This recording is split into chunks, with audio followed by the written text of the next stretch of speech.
Yeah, I guess the only thing Yeah, I that decided I'm just gonna go as a worked graduate out this for year. me I didn't was get to go to my college I just graduation ceremony. went at my And I own bought a pace. car There for was it, no so I was like, tyranny of There you go. the put it to good use. I went to see him one time. Oh, the Matrix? Okay, that'd be good. I was he one time. Wonder if I should put this back in. Then why don't we wait and ask them if they want us? I wonder if those people don't know where they are, or like they walk through the door and then turn around and look. Oh, here they come Like the again. guy. You tell me, Mikey. I'll just say that we got, Wherever you go. Words of wisdom. No Scott tonight either, huh? No, he's traveling back, I think, from visiting his daughter, Oh. I think. Yeah, I talked to him. He Was said that- he wasn't gonna be- Yeah, he said he's gonna be out of town. I didn't catch where. We talked about the parking thing.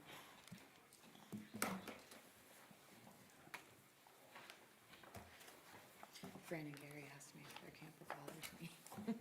No, really? But now they are talking about they want to tear down some trees in between us.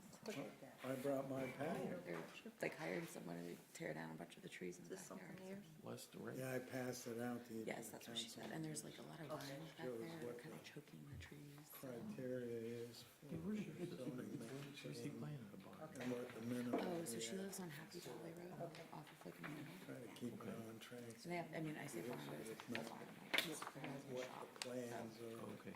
It's in their backyard. Yeah. like that. Bonfire. Bonfire. Yes, the last one we had was an AC/DC cover band.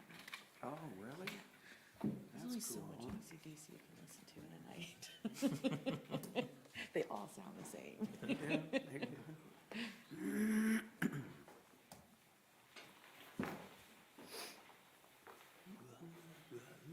Right. I know Thunderstruck. Yeah, I got the jack. it's a really good drinking game with Thunderstruck. That's a good one. I'll have to teach you sometime. I don't drink. No? Stop.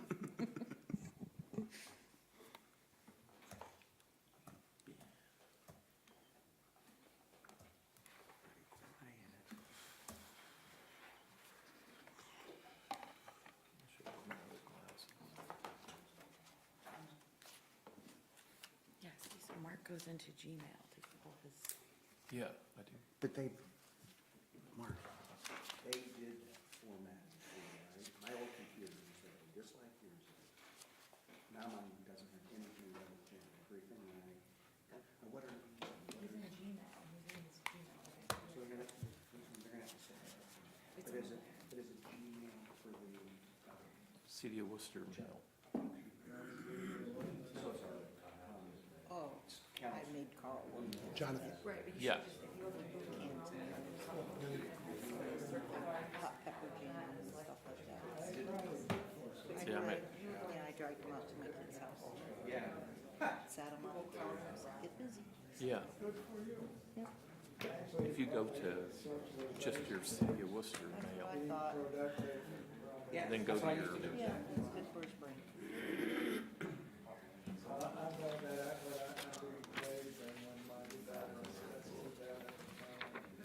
Hand you a knife and just start peeling tomatoes.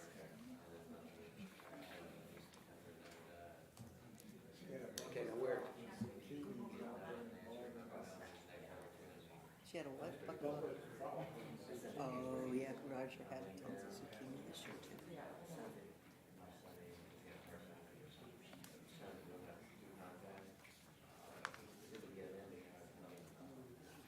You getting them situated there, Jen?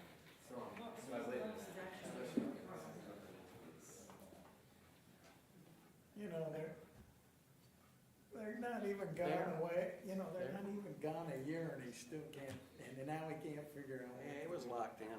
I just come in, plug it in, hit it, yeah, he'll need. just like I did. I mean. I need my URL set up. He'll need them to set up his account on there. Yeah. Whose was this? Who inherited this after I left? Well, that was Silvestri's. You inherited Silvestri's. Yeah, because my name was below, and then there was two names below mine. So like a register, does it know who has had this once upon a time? I believe so, yeah. Yeah, Yeah, because there was David and then me and then two other names I didn't recognize. Yeah, one of them would be I don't remember, IT maintenance and one of them would I be. don't remember David using it much.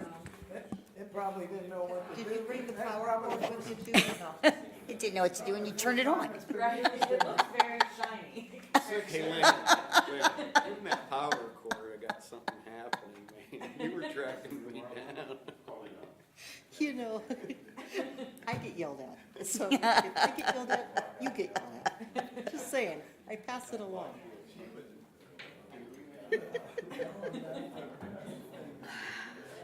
With power cords? I'm sorry, you aren't allowed to own something with a power cord. Is it plugged in? They told me it was. What can I tell you? Yeah, I did. I understand with the, limited, Office of General Information, how may I help you? I cannot. Lynn? Oh, yeah. Oh, gee. Yeah. Good evening and welcome to the regular meeting of the Worcester City Council held because of Labor Day on Tuesday, September 6, 2022. We are in council chambers and being live streamed on YouTube. It's after 7:30 p.m. The next meeting will be on a Monday and that will be September 20th, 2022. Before we get to the calling of roll, I would like to welcome a new old council member. Mr. Ansel is going to fill out the term of David Silvestri for Ward 3. So welcome, Mr. Ansel. He was sworn in about 7 o'clock this evening. So Thank you. he is duly seated as the Ward 3 council person. And I'll point out that the clerk of council, Ms. DiPaolo, and I were notified by Mr. Myers he would not be in attendance. So now I will look to you, Ms. DiPaolo, and ask you to call the roll. Mr. Cavan? Yeah, yes, here. Ms. Knappich? Here. Mr. Myers is absent. Mr. Reynolds? Here. Mr. Sanders? Here. Mr. Ansel? Here. And Ms. Warden? Here. All right, we have a quorum. The agenda will remain as presented, and I would ask you to stand and join the members of City Council in reciting the Pledge of Allegiance. I pledge allegiance to the flag Of the United States of America. and to the republic for which it stands, one nation under God, indivisible, with liberty And justice for all. Thank you.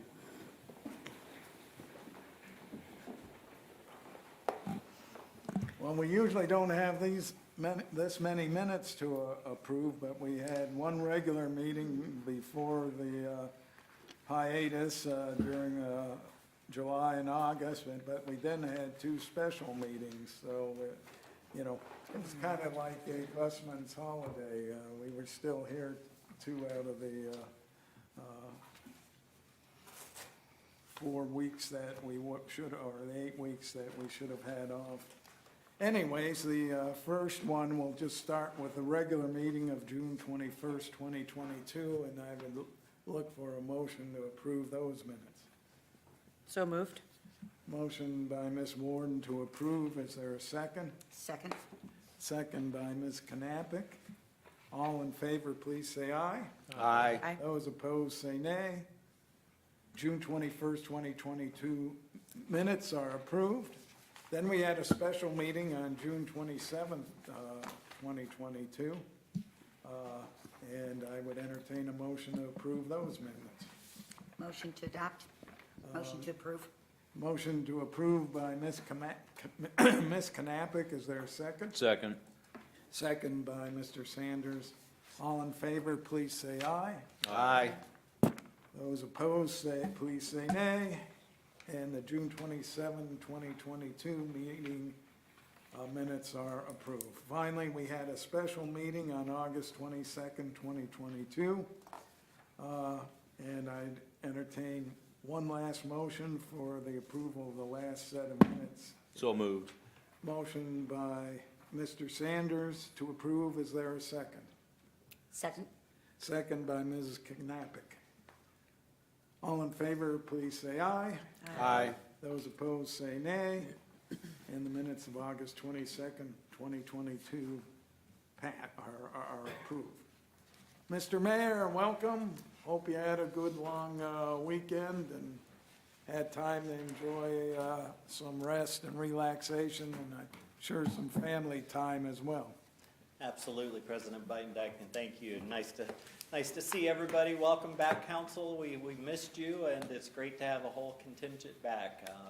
Mr. Ansel, wonderful to have you return to the group, and your leadership will be definitely appreciated here. So, Thank you, Mr. Mayor.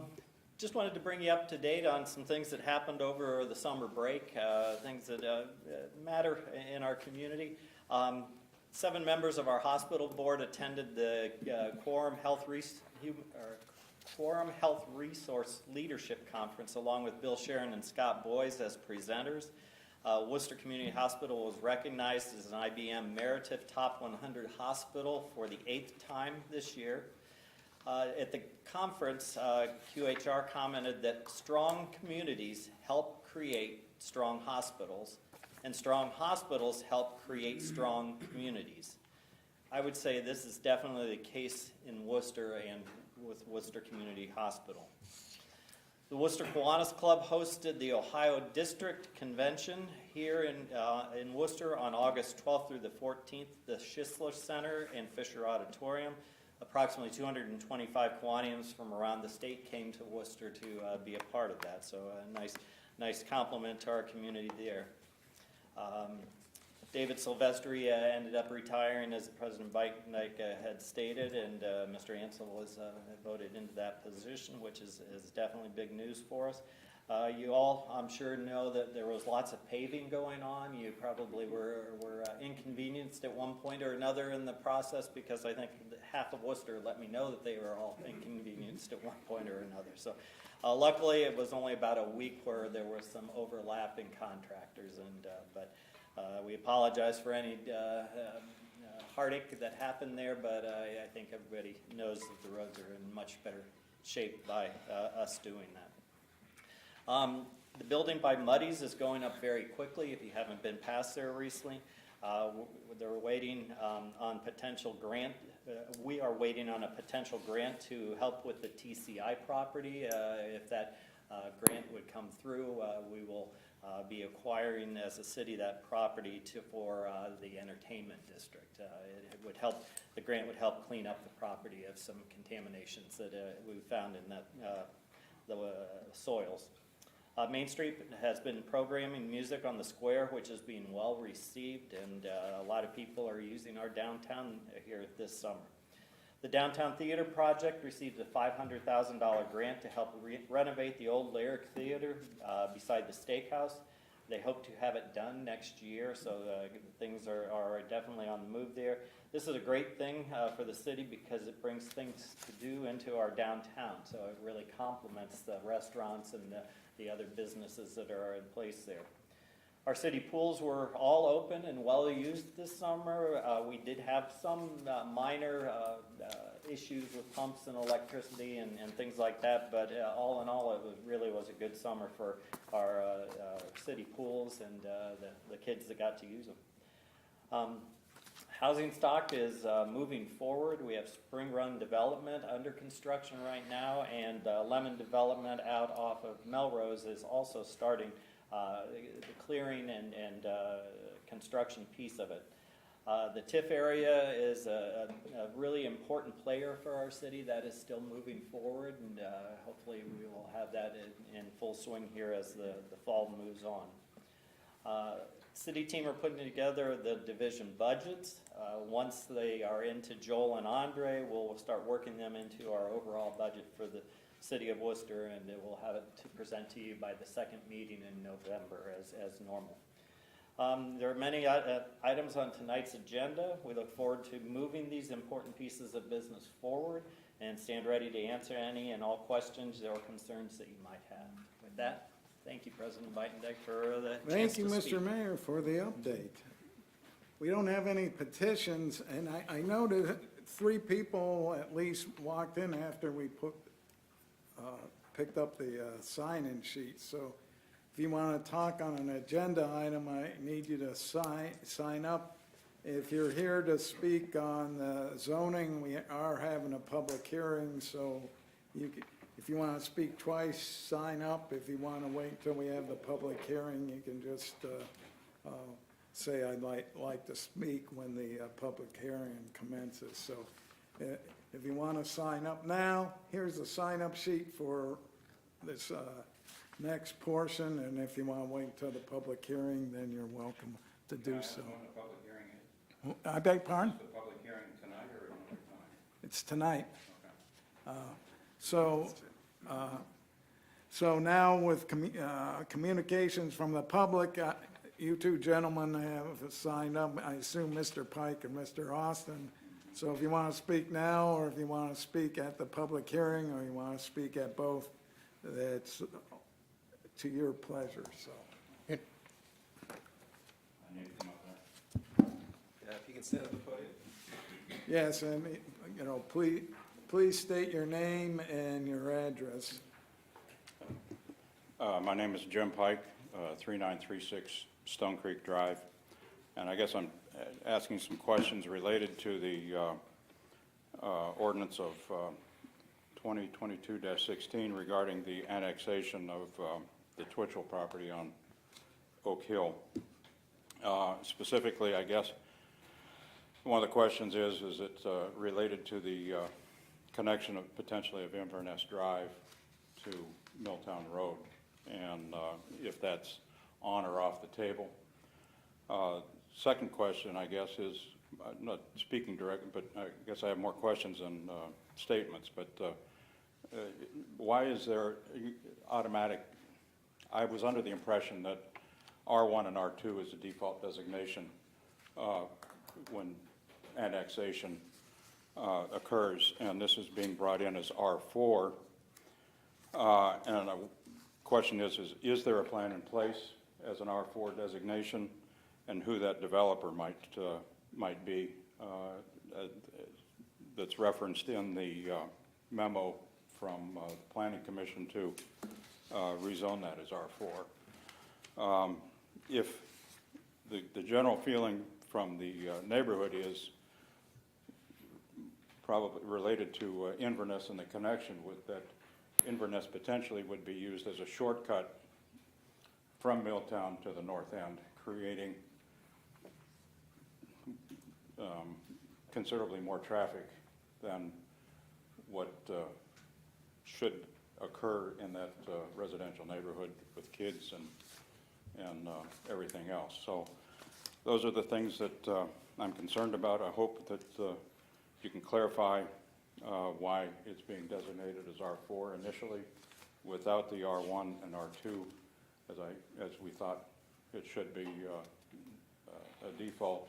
And then if you could identify who that developer might be that's looking at the property, being that there seems to be an R4 designation in place with a developer in mind.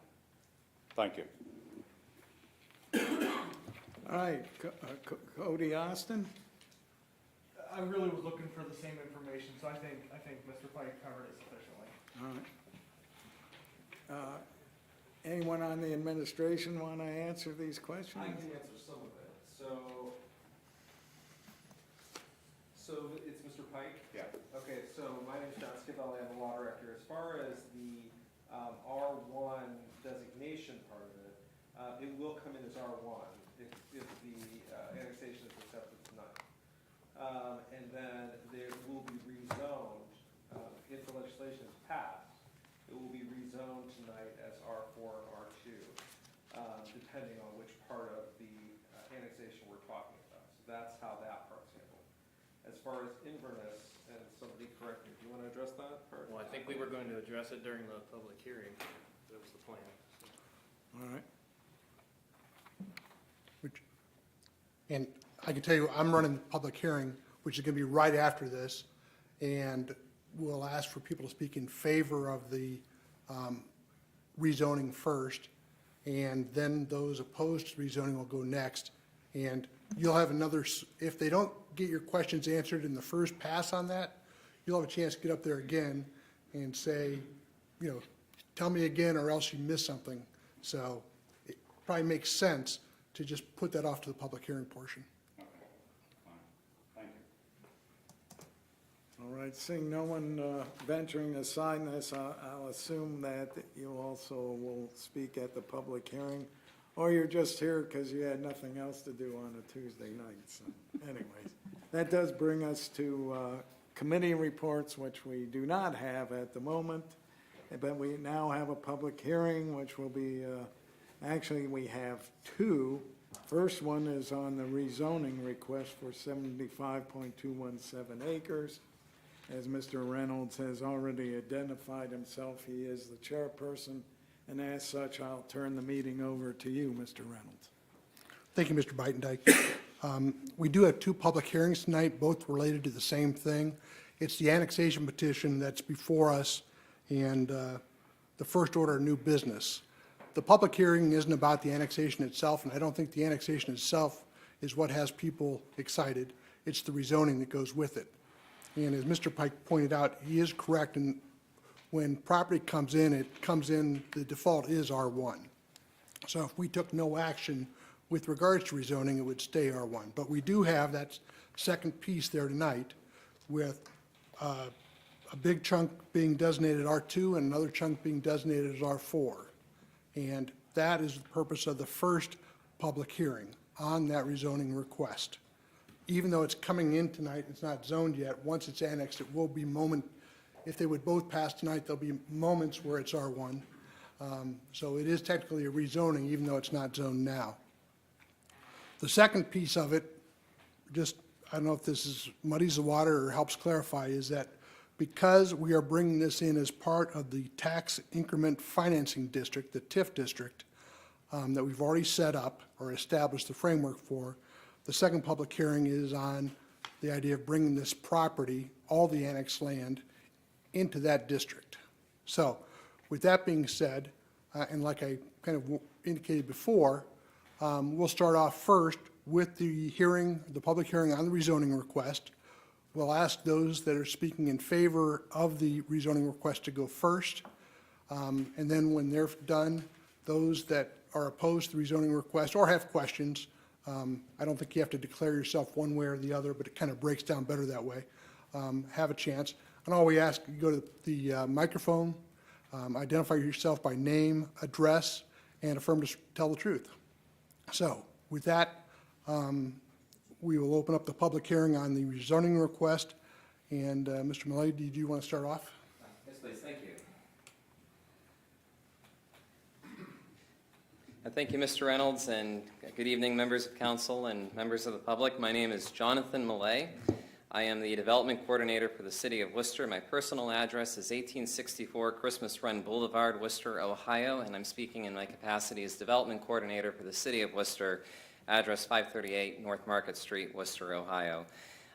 Speaking with rezoning, this particular request comes from an analysis conducted through our planning department.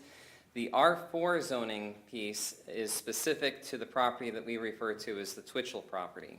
And that comes directly from the owner themselves, requesting as part of participating in the annexation, as part of participating in the TIF, which would result in the city having an avenue to being able to reconstruct the Oak Hill and West Milltown roundabout area and reconstruct those roads. They have been agreeable to participating. Some of their property would be required in order to enact those improvements. However, they did so on the condition that they wish to request R4 zoning. As we always do, as staff, we evaluate the appropriateness of that, and we felt that it was very beneficial for a multitude of reasons. Number one, R4 zoning generally supports apartment-style neighborhoods. And that goes a very long way to meeting the needs of our housing requests that we've had from our top employers who've stated that apartment housing in particular is necessary in order to help future workers who are commuting today to actually locate and stay permanently at their jobs by finding a place within the city. Specific to Inverness, Inverness was constructed as a road with the intention of being a through access route that would eventually connect to West Milltown. At least is how it was planned. As time has gone on, we've seen additional development in this area. And that being said, as it stands today, without annexation, or with annexation and being left to a R1 or even R2 zoning standard, in all likelihood, a connection would be necessary. An R4 serves to prevent this from happening. And the reason why this is that even without annexation, if this were to not be part of the city, the property owner could have it developed as residential homes. And at that point, the city could be compelled to allow a connection onto a private road, which would result in a through access, because by not providing that access, it could be construed as a taking. And as such, that situation exists today. And by making this an R4 zoning, what this does is it allows the area to develop, again, with apartments. And from a market perspective, through connections are not a good fit with R4 zoning. And we've seen that in multiple other R4 zoning developments. Most recently, the one that we worked with on Melrose Drive, the Lemon development, they had a through access issue that was very similar, and the solution there was, well, in that case, perhaps that through access can be stopped, and it can just be maintained as a gate for emergency access only. And the benefit of that is that it maintains exclusivity for both neighborhoods, and that's something that's desirable in an R4 development. We see that at the Redwood Apartments as well, with emergency access to Pecan Lane. So that entire development has one public road, one public route in and out. They're not going through another neighborhood development. And similarly, Palm House Apartments, another R4 area in our city, again, an apartment community with multiple access points. Again, in order just to serve the market, and because this is private infrastructure, there's not a requirement to have that through access. And so in all those situations, a single public access point has been maintained instead of the multiple ones that would be essentially required by a single family development. So R4 zoning takes us into a place where Inverness can be maintained as essentially the cul-de-sac that it is today, without any further access. And if there would be any access needed, from our conversations with the fire department, it's possible that there wouldn't even necessarily need to be an emergency gate. It could simply be left exactly as it is today. So R4 uniquely provides that, along with planned unit developments that are of this style of development because of the market and in terms of how R4 style apartment communities develop. There are some other benefits that go along with this particular proposal. So that would be that, again, in staff's evaluation, we're taking a look at whether or not there's multifamily might be an appropriate step between the adjacent residential use and the more intense C3 commercial uses. For instance, this particular site zoned for R4 would be immediately behind where Lowe's is today, and immediately north of the planned Worcester City School District expansion. So this process, from a staff perspective, it seemed very agreeable to accomplishing a lot of missions. One, again, being able to maintain exclusivity of the Inverness neighborhood from this development site, And additionally, being able to, by serving multifamily, being able to help foster that new apartment development that, again, we've been hearing from our top employers such as Gojo Industries and Scheffler, to name a couple. Additionally, we are in discussions with the property owner. We understand that there is a developer who is interested in the site. We don't know for certain going forward that conditions will remain exactly the same, but as it stands right now, we have been approached by a developer proposing a Scottish Highlands type development, and that of course would be contingent on the TIF and zoning being approved. This is an exact fit to what we proposed in the economic development plan that was adopted back in December for the TIF district.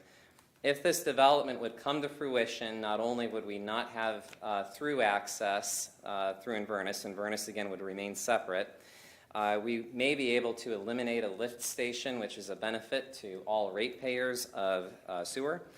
And additionally, we could see our TIF district recapture period basically halved, because this would essentially increase the level of investment and additionally revenues that would be produced. So that's a big savings to our local schools. Effectively, over the course of 10 years, that would be $1 million increase in revenue to our partners, and at the same time dramatically save revenues for taxpayers who are footing the bill for the reconstruction of these roadways, which again is necessary for safety. Additionally, the same developer has suggested that they themselves started off the conversation wanting to avoid any access to Inverness, which again we've experienced this with multiple different companies. It just seems to be a market-driven approach to not have those connections.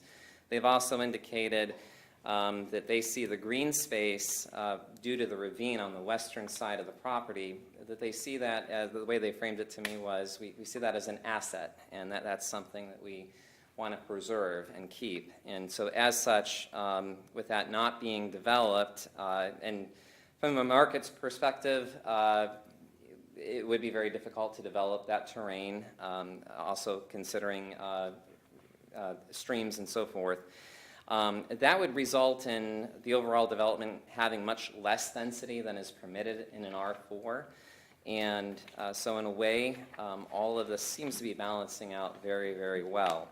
But in any event, I wanted to share that information with regard to the zoning request. R4 zoning for the Twitchell site would allow this area to develop in a way that would be very beneficial and maintain exclusivity for both the existing and future neighborhoods. Lastly, the R2, which is also a big part of this, is zoning that matches the previously approved zoning for the adjacent Spring Run and Ryan Homes subdivision on Oak Hill Road, which these sites are further south of the Twitchell property adjoin. So without further ado, I will just say thank you for your time, and we're available to answer any further questions you may have. Thank you, Mr. Millay. Anyone else present wanting to speak in favor of the rezoning? And let's open this up to those that are, again, want to speak against it or just have questions, I guess. I'll throw that up there. Mr. Pike? Yes, please.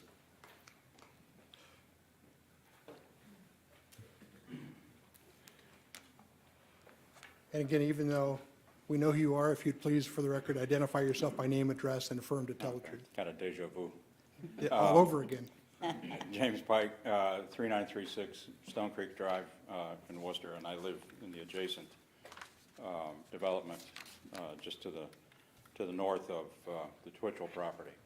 And I guess what I gather from the last presentation is that this is kind of a, I don't want to say hostage situation, because it's a, you know, if R1 and R2 is designated, the road potentially goes through. If it's R4, there's more potential that it wouldn't go through. And is that going to be decided tonight, that the R4 designation? I guess the other concern that I have about it is there a site plan about what the layout and what's going to be positioned on that property at the moment in time that it's, after it's designated as R4? And I think that it's kind of putting the cart before the horse to see how things are going to fit, what the buffers are going to be between the two neighborhoods, it's a great woods behind us. There's a lot of animal life, and the deer come up and eat my wife's hostas all the time. So it's one of those things that, what's going to be disruptive? If you've ever walked that property, there's a great ravine there. The kids use it, have a lot of fun, but there's also some drainage off of that property that goes into that ravine. And what's the disruption in the drainage off the cornfield or soybean field? And, what's the layout going to be if if you already have a developer in mind, how's it going to sit in that property? Is it going to be in the cornfield? Is it going to take up some of the woods? You indicated not all of the woods, but, what's the disruption in the drainage and the buffers between what's proposed and what already exists? I'd be happy to. I'll start, and if I miss anything, Jonathan can fill in the blanks. So normally the zoning process, zoning comes first. Any development plans are after that. So zoning is based on what's the highest and best use, does it fit with the comprehensive plan, does it fit with the land use plan? So other than a planned development, which we have had one recently, every other zoning is established based on what fits and what's the highest and best use of that. So we don't get into the development plans and those things until after the zoning has taken place. Now, we have a very comprehensive planning and zoning code and engineering code, stormwater management codes. All of those things will have to be adhered to if and when the development plan is submitted at that point. Then we'll look at everything you talked about, the setbacks, the stormwater management, all of those things. And they will have to comply with all of those things. And so that's every development that there is. Our stormwater management plan is very comprehensive. Every development has to comply so that it does not do damage to any of the existing drainage or waterways. As Mr. Millay had mentioned, initial conversations have been that the ravine and the woods would be preserved and is seen as an asset and amenity to any development there. So that all of that will take place during the development plan review process, which would take place after zoning is established for that. So I think that was your main question. Is there something I missed there? If I could tag on that a little bit to one of your questions, I think you asked about the timing of this and what would happen tonight. And the only thing that comes before council is, well, first the annexation itself. And if that doesn't pass, then the zoning's irrelevant. And the zoning then. Once the zoning is approved, whether it's tonight or maybe it doesn't get approved, but once the zoning is finalized by council, council's done for the most part, with rare exceptions. The development phase of that is handled through the Planning Department and Planning Commission, and possibly Board of Zoning Appeals. But, so as far as this body goes, tonight and subsequent meetings, when we deal with the zoning issue, will be when that zoning is decided. But the zoning is kind of the broad strokes for development. It's not the detail work. That detail work happens at the Planning Commission level, if that helps. And I will say that zoning, it did go to the Planning Commission. There was a public hearing there as well. They did unanimously vote to approve the zoning as R4 at that time. And part of that was based on also our planning and zoning manager, who gave recommendations. And part of it was we felt it fit because it's surrounded by R4 on the south, R2 to the north, and C3 to the east, and R4 seemed to fit in that area. Is there a developer in place for that property at this point in time? Your memo seemed to indicate that the developer was all right with the idea that Inverness would not be extended to Milltown. Yeah, so I'll, Jonathan Millay again. Yes, there is a prospective developer who, again, we've been approached by and we've had conversations with.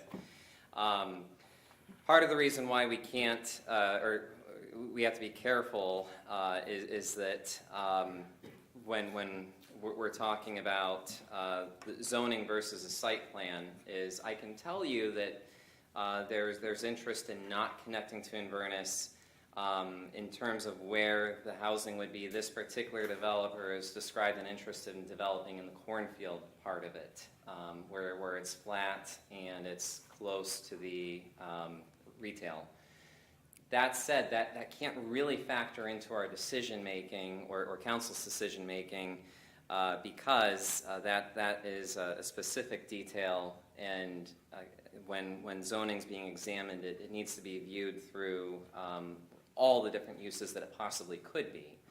And the one reason why we can speak knowledgeably, though, on the connection is just by what we've observed in other R4 districts. So most likely, with the multitude of developers that we've had an opportunity to connect with over the years, there is a strong desire to keep communities independent and exclusive with that one primary access in and out.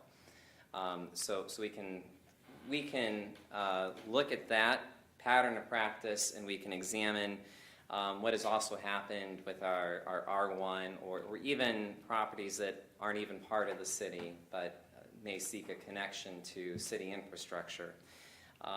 And we see a different practice there where traditionally those roads along single-family homes tend to end up becoming public, so that the city is responsible for things like plowing and road maintenance and so forth.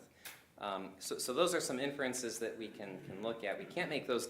We can't say that that's an absolute guarantee. But with everything that we've looked at in the past, virtually everything that we've explored with R4 in the last several years has wanted that exclusive access. So. But all that said, until there would be zoning, the next step would be that whoever has the property would have to, at that point, either sell it or develop it. And at that juncture, whoever is developing the property would then have to submit that detailed site plan to the Planning Commission. And there's notifications that if there are variances from our code, say if for instance, a lot of our districts, there's a maximum height of 30, 35 feet for a building. So if somebody wants to put in a 60 or 90-foot building, that would then require our planning division to send notices to the surrounding owners to let them know, hey, our detailed code that Mr. Montgomery explained, there's an exception being sought, and so that would give everybody an opportunity to again comment and explain whether or not such a reference or change is appropriate. That said, if everything conforms with what the zoning code prescribes, then that's handled strictly through Planning Commission at that point, and that's maintaining all the buffers, the building setbacks.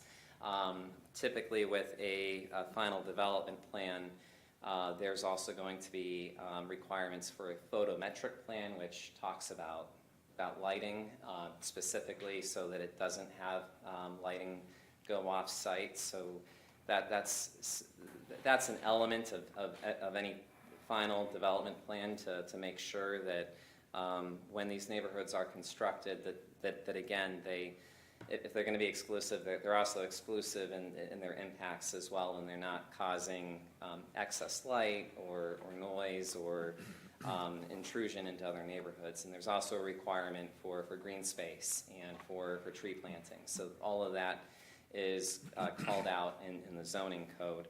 And so whoever would move forward with developing on this site, if it were zoned R4, they'd be bound to follow those guidelines.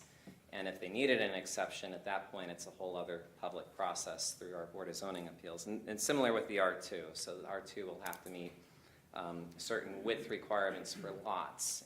And So all those specifications get analyzed and assessed, also through our engineering department, before things are finally permitted to move forward.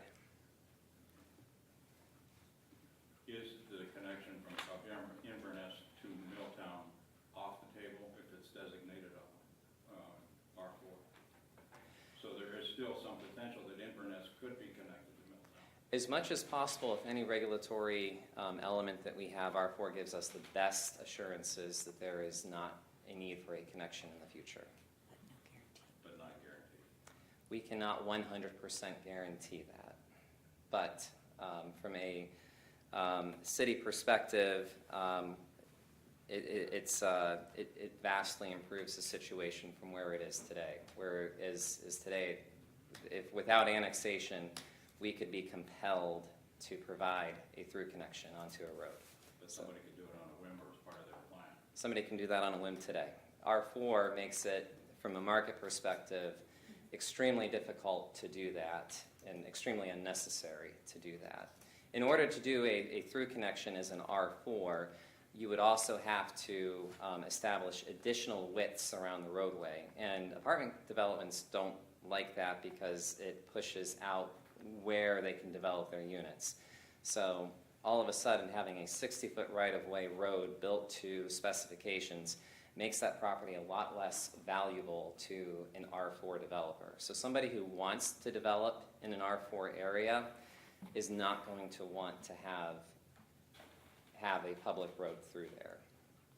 It's also going to create additional issues in terms of costs for development and also issues with maintenance. So I can confidently say, well, you know, to be fully honest with you, I can't tell you 100% 10 years from now, you know, there could be a change or whatnot, but with everything in the community's toolkit, if the community is looking to have Inverness remain as it is today without a through connection, R4 is the best tool in the toolkit in order to make that happen. Thank you. You're welcome. Anything else, Mr. Pike? Before we move on, anything else from your standpoint? No, that was fabulous information, thank you. Okay. Bill. Oh, you're very welcome. And again, I know we covered a lot of ground there, but maybe we covered some points that other people or questions other people might have. Anybody else like to speak against this proposed rezoning or just raise questions regarding the proposal? Hearing no one, I'm sorry, I didn't see a nod of that. We will close this public hearing and go on to the next public hearing. All right, we will consider that a public hearing has been had on the rezoning request for 75.217 acres. Thank you, Mr. Reynolds. Now we have the Oak Hill Tax Increment Incentive District public hearing.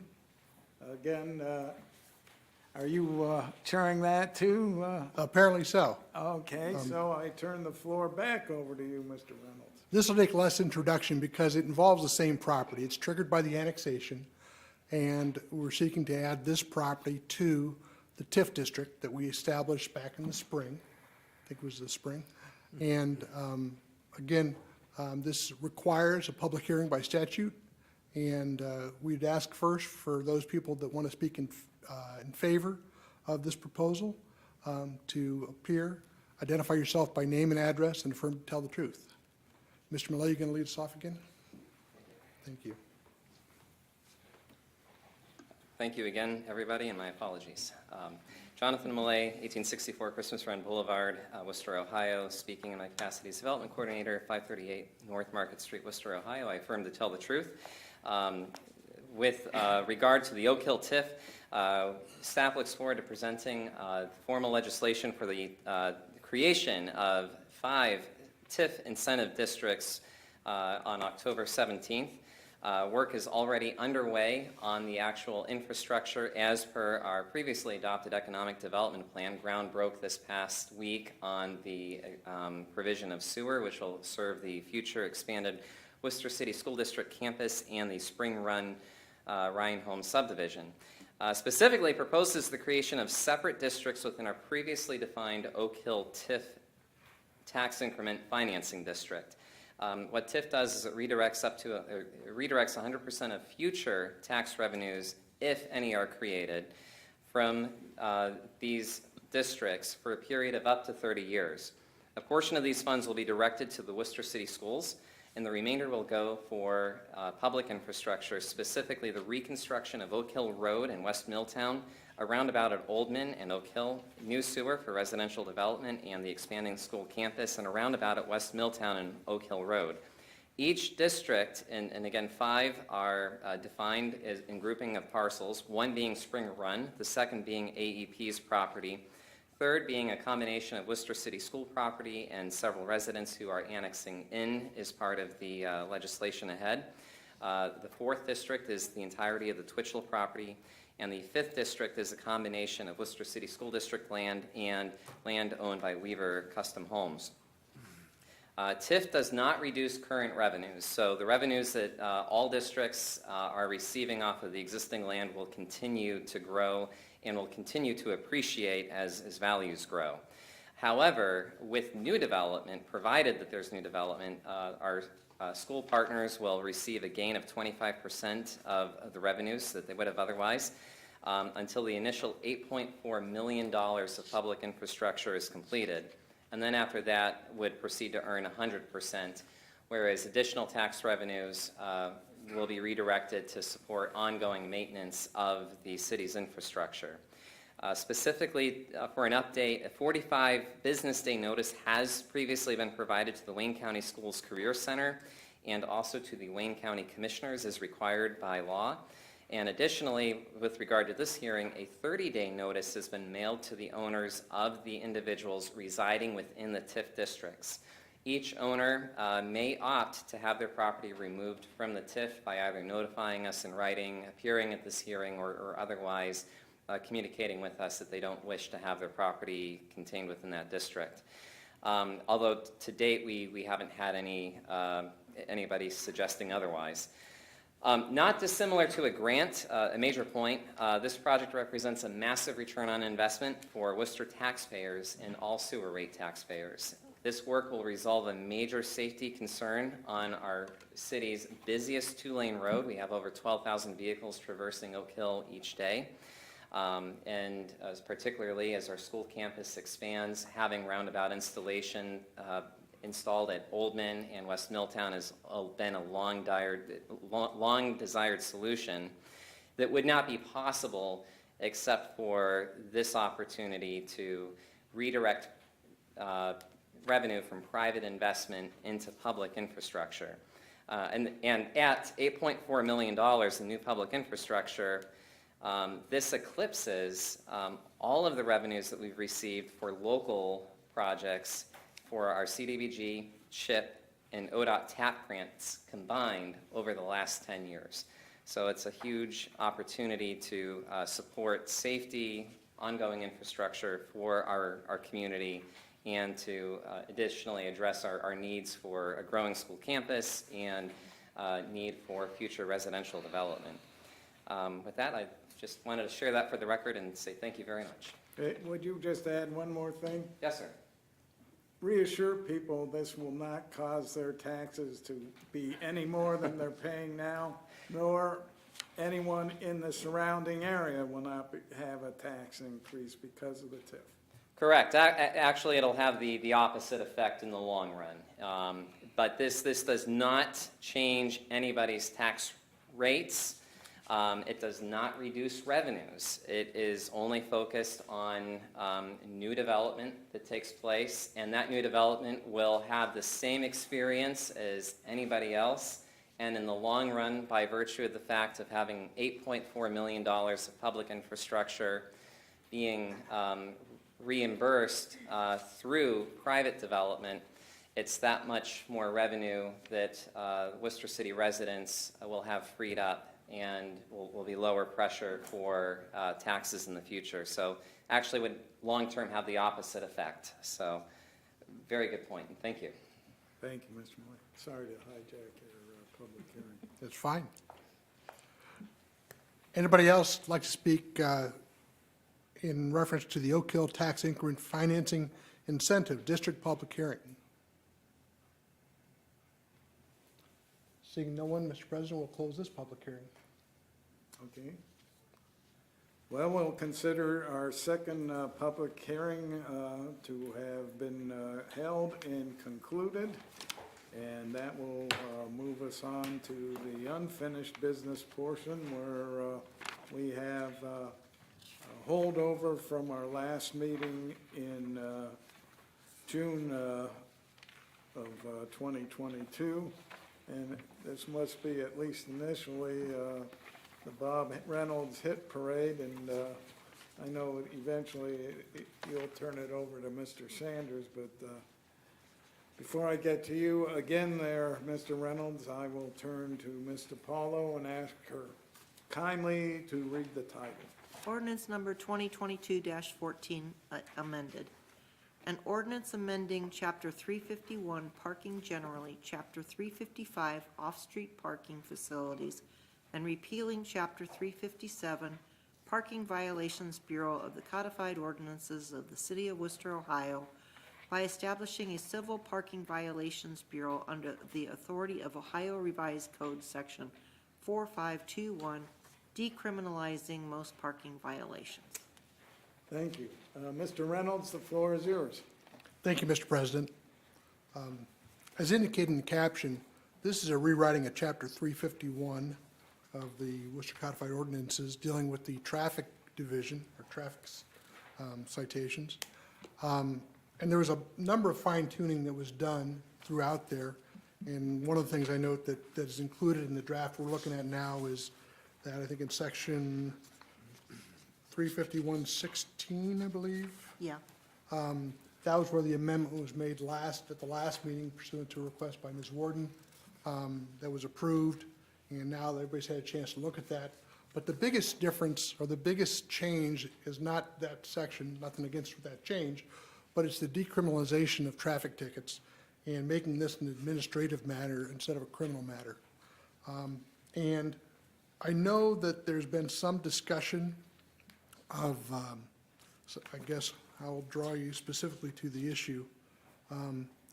351.21A, which involves the length of time that a vehicle can be parked on the street for loading and unloading.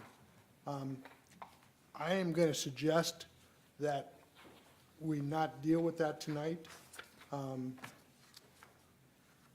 I've talked to Ms. Knappich and Ms. Warden. The three of us are the Laws and Ordinances Subcommittee, and if there's interest in digging down into that, we can do that subsequent to that. But I'd really like to propose that we get this approved tonight, and would make a motion to put this on third and final. All right, motion by Mr. Reynolds to suspend the rules. Is there a second? Second. Second by Mr. Ansel. It's nice to hear your voice again, Mr. Ansel. Would you please call the roll on the motion to suspend the rules? Knappich, Yes. Sanders, Yes. Ansel, Yes. Warden, Yes. Reynolds, Yes. and Cavan. Yes. All right, the rules have been suspended. Mr. Reynolds, I look to you again. And again, I'm not trying to cut off discussion on the finer points of this thing. This isn't a perfect set of ordinances, and nothing ever is. No offense, Mr. Scavelli. It's close to perfect. But, we can deal with those in due course. So I'd make a motion to approve ordinance number 2022-14 as amended. All right, motion to adopt by Mr. Reynolds. Is there a second? Second. Second by Mr. Sanders. Any further discussion? Ms. Knappich? As Mr. Reynolds said, I just wanted to make sure that people are aware that this is not the end-all and be-all of any parking or traffic ordinance. We've had several discussions, many of us here on council, about commercial vehicles being parked on streets, and that is something that we will be addressing more closely.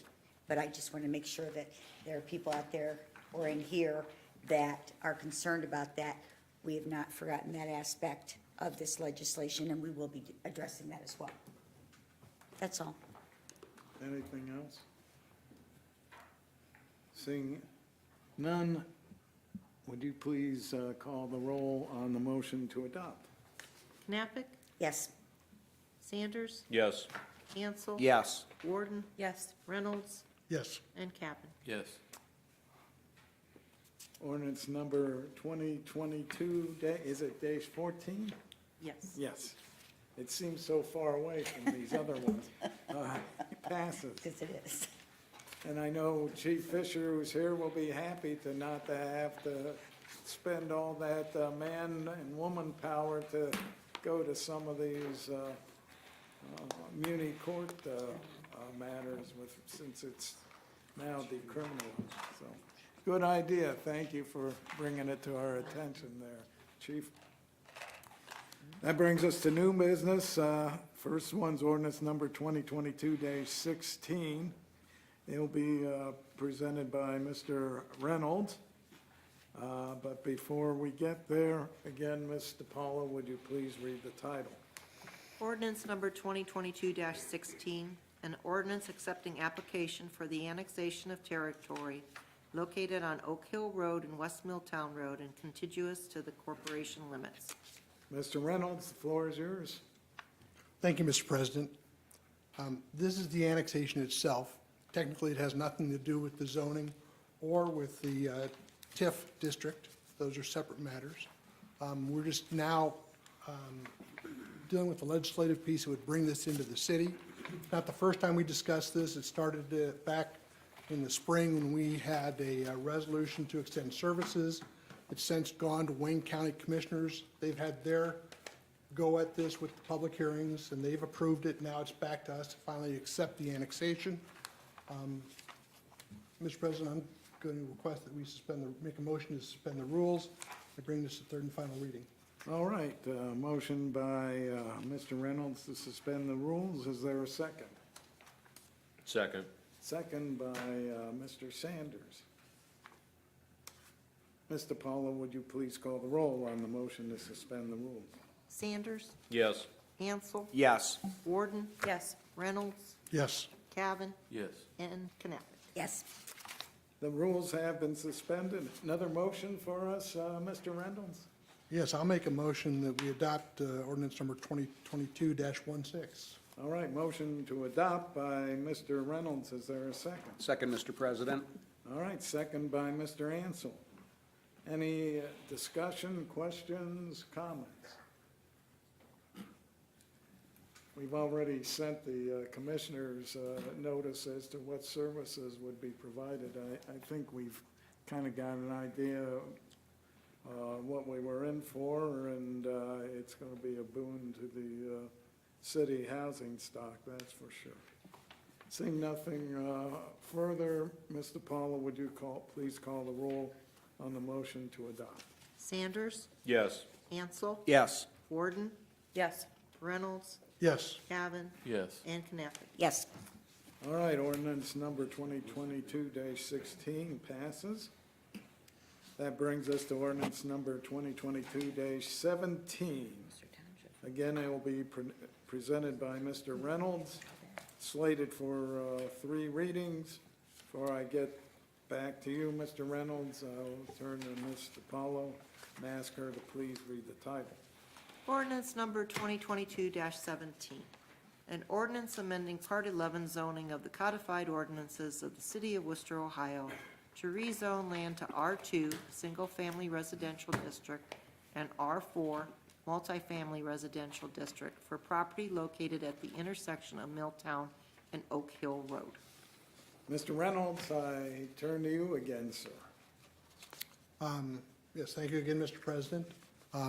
Again, we've all had the benefit of the public hearings on this, so I think we're familiar with the issues before us. I appreciate Mr. Millay being available and with his explanations, not only for the benefit of those in attendance, but also for us people up here. Based on that, I am going to move that we suspend the rules and move this to third and final reading. All right, motion by Mr. Reynolds to suspend the rules. Is there a second? Second? Second by Mrs. Knappich.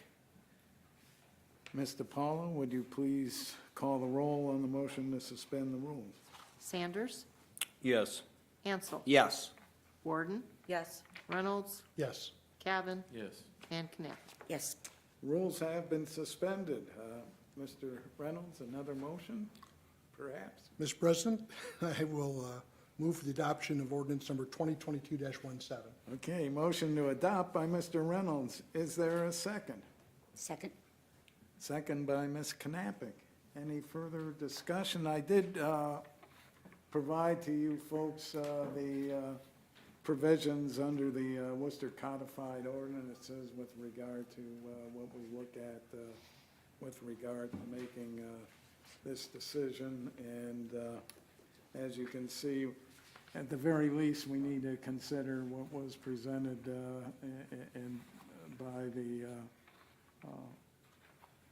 I think the Planning Commission, and at the same time that there's criteria that they looked at and that we can use to make our decisions. So, and because of the way things are set up, all the other planning, such as site plan, site design, comes later, regardless of what it's zoned as, and that only makes economic sense because no developer worth his or her salt would spend tens of thousands of dollars on a site plan that might be on a property that's not zoned for what the site plan is designed. So that sometimes maybe to look like we put the cart before the horse, but actually it makes perfect economic sense on the developer's end.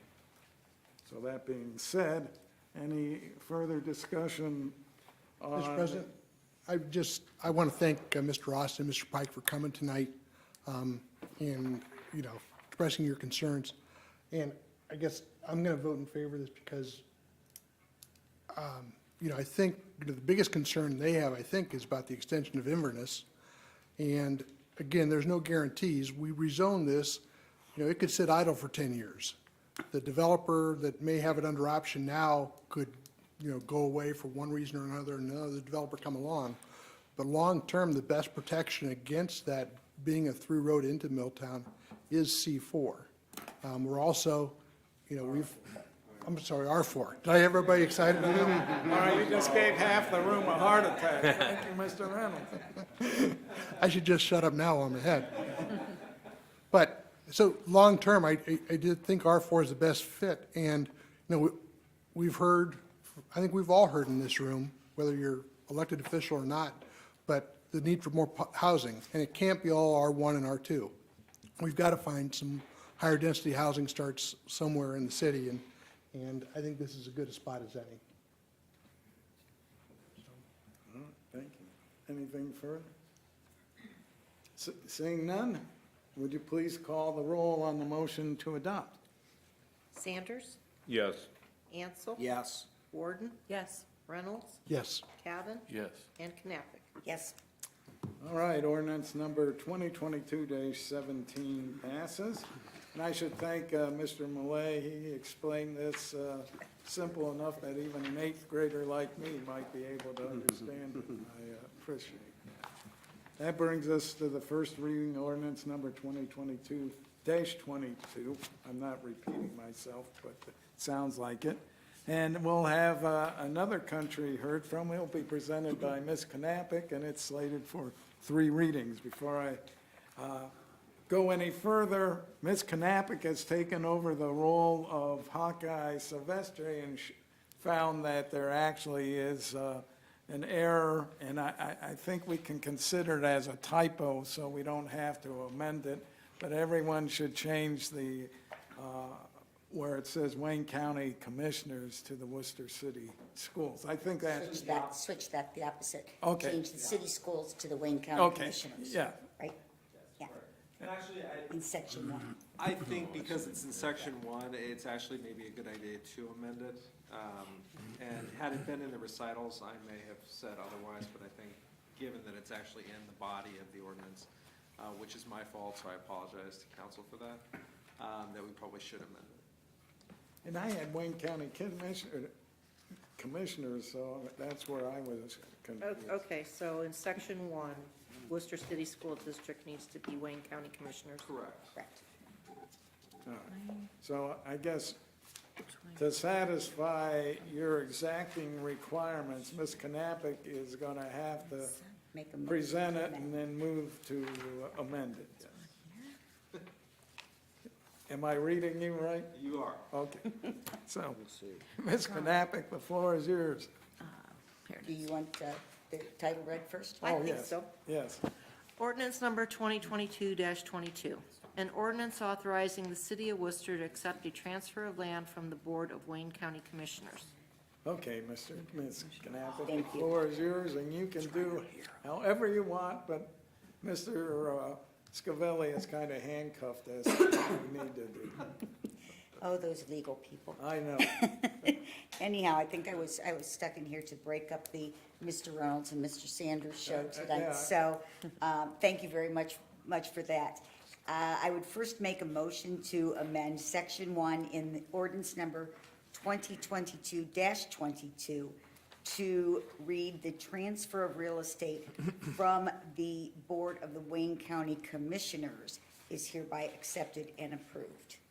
All right, Ms. Knappich has moved to amend section 1 to read, instead of the Worcester City Schools, and exchange that for Wayne County Commissioners. Is there a second? Second. Second by Mr. Cavan. I saw his hand before I heard your voice. And it's hard to ignore your voice, Mr. Sanders.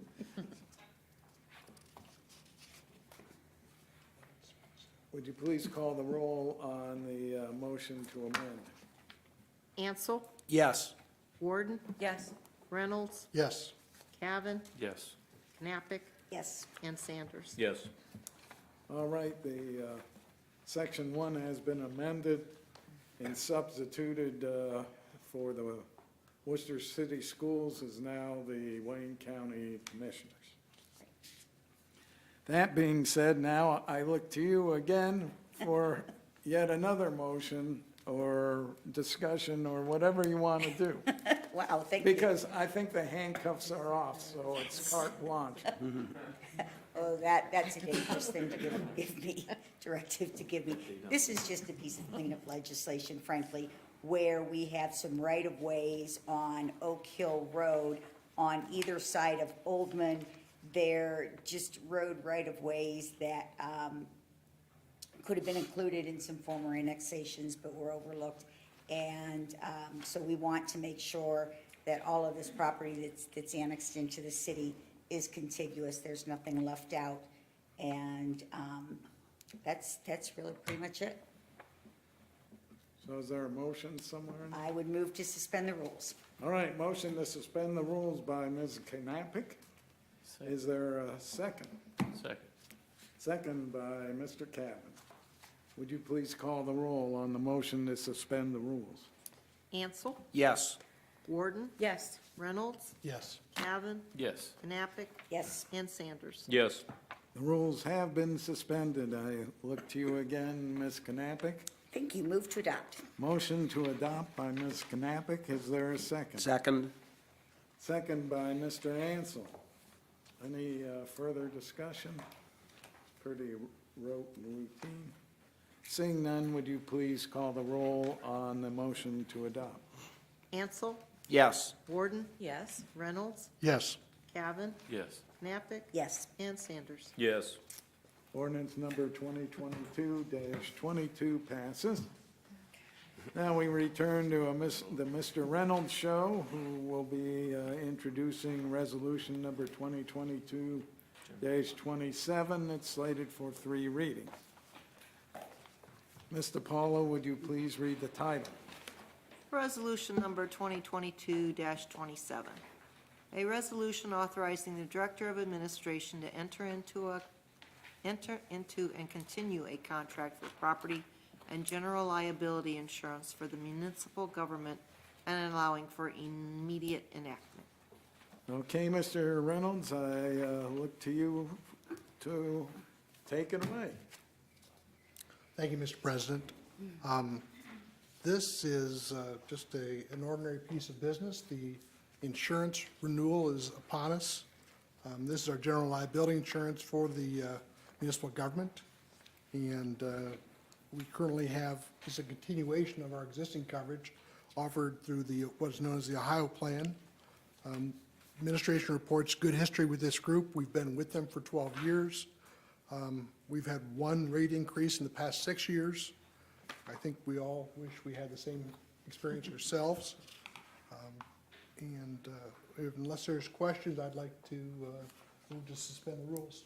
All right, motion to suspend the rules by Mr. Reynolds. Is there a second? Second? Second by Ms. Warden.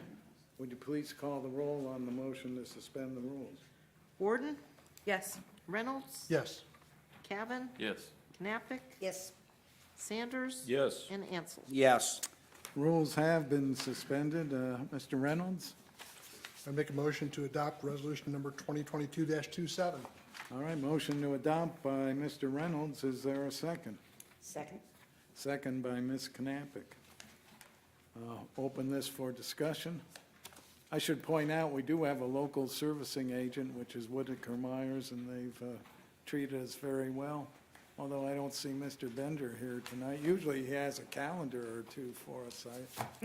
That's probably why we didn't get a rate increase. There was an austerity program on passing out calendars.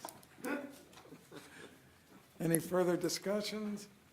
Seeing none. I would Oh. just note that is this accurate that there's only been $500 in claims for last year and, what we've gone through of 2022 already? That's pretty remarkable. So far. Yeah, it is. There might be things in process, but so far, yeah, we just.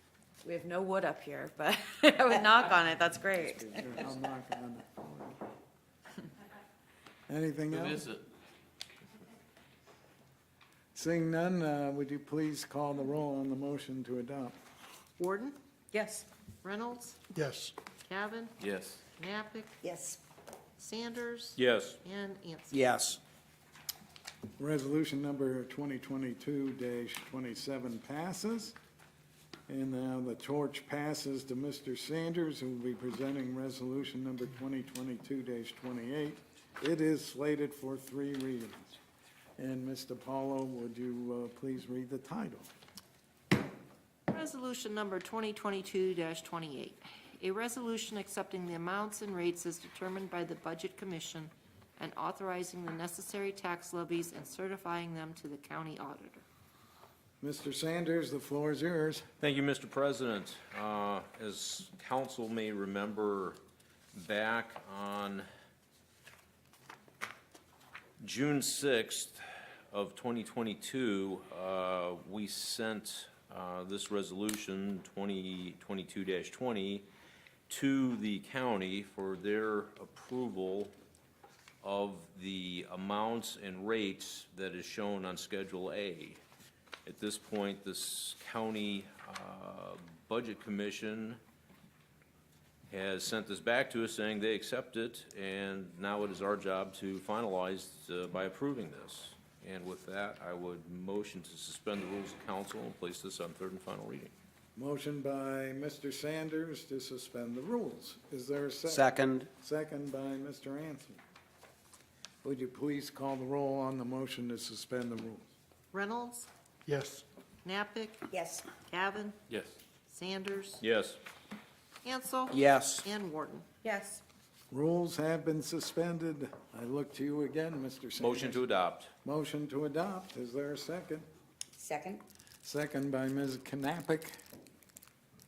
Any discussion? This is, again, a routine thing we do every year, and if you want the fine details, I'm sure Mr. Doherty would gladly spend a lunch hour and then some explaining it to you. Wine on my Seeing no one's excited at that prospect, would you please call the roll on the motion to adopt? Reynolds, Yes. Knappich, Yes. Cavan, Yes. Sanders, Yes. Ansel. Yes. And Warden. Yes. Resolution number 2022-28 passes. Now, the next series of resolutions have to do with the Tax Incentive Review Council. Most of you have dealt with this before. There is a committee that meets that is overseen by the wondrous Mr. Jonathan Millay, who did such a nice job on the zoning portion here earlier, but you ought to see him action during this, because we have a number of Turks, as it is known in shorthand, that he keeps track of and presents, and we review every one of them, and he reduces it to a simple understanding of what's going on with them. And I know that, and maybe he'll have a time to talk about it, is that our portfolio is quite substantial for a town this small. And for those who say that tax abatements don't work, we're living proof that it does. And I know that, you know, the school system is the biggest bearer of not getting funds if there was no abatement, but I haven't seen a more recent one, but in 2019, our school had a carryover of $40 million, which seems that even with the abatements, which normally a piece of property maybe bring $3,000, with the abatement and the improvement, they'll end up getting 40,000, or possibly even more, because farmland does not generate much. So these abatements do work, and Jonathan Millay's done a great job of organizing and keeping them all straight. So I don't want to steal your thunder there, Mr. Sanders, but I felt compelled to say that, because the mayor and I both sit on the Turk, and you know, I'm very appreciative of what Mr. Millay says or does. So with that, I'll let you take it away, and I'll keep my mouth shut. Lex, I think we need to read it first. Yes. He's a little long-winded there. Resolution number 2022-29. A resolution accepting the recommendations of the Worcester Tax Incentive Review Council with respect to existing enterprise zone agreements. Mr. Sanders, the floor is yours. Thank you, Mr. President. All of council, I know that you received minutes from the Tax Incentive Review Council that was held on August 22nd at noon here in City Hall. Hopefully you had a chance to read through those minutes, because basically what those minutes do is they explain most of what we're going to do the rest of the evening here in terms of items 6 through 13 related to the various parts of what the Tax Incentive Review Council, or TIRC as its acronym is. So the piece of legislation, or the resolution we're looking at right at the moment, is simply the fact that we are going to accept the recommendation of the TIRC committee, or TIRC board, related to the enterprise zone or easy agreements that the city currently has. And before we go any further, is there any specific things you want to discuss with that, Mr. Millay, or is pretty much everything in the legislation fairly cut and dry? Everything is reported in the legislation and agenda item. Again, we have continued to see that portfolio grow and revenues as projects fall off of exemption, resulting in major savings for the community. For every, I guess I'd be remiss in explaining that for every commercial property that we can have developed with basic sector employment, not only does that increase job opportunities, but it also lowers the burden of taxes long-term for homeowners, while at the same time supporting our schools. Right. Okay. Well, thank you very much. And as a side note, we are one of 66 cities in the city that have this type of activity in our portfolio with our TIRC? On or about with respect to the enterprise zones, we rank somewhere in the mid-15, or I want to say approximately 15th. And then with regard to CRA, we last have the 3rd largest portfolio. A reason for that, however, is because unlike other communities, we have made our programming available to small downtown businesses, whereas a lot of other communities have not offered that. We have welcomed that opportunity in partnership with our other economic development partners, and that's why you see that portfolio. But that's also why I believe that you see the downtown real estate market having grown in value so significantly over the 10 years when we've been tackling this thing 15 feet wide store frontage at a time. And so that's some of the underlying reasoning as to why we have so many. And I gotta say, it's gotta be one of the reasons we have such vitality in our downtown in terms of businesses, in terms of being an attraction, being an out-of-town destination, is that there aren't many empty storefronts, or if there are, they don't last too long. No, this is, like you say, the whole TIRC that we have throughout the city. I mean, downtown has definitely been probably the most noticeable in terms of the positive development with that. And candidly, I mean, I get a number of people that stop me or call me and say, hey, you know, how's your downtown, you know, how do you guys do this downtown like this? So it's a good thing. And at this point,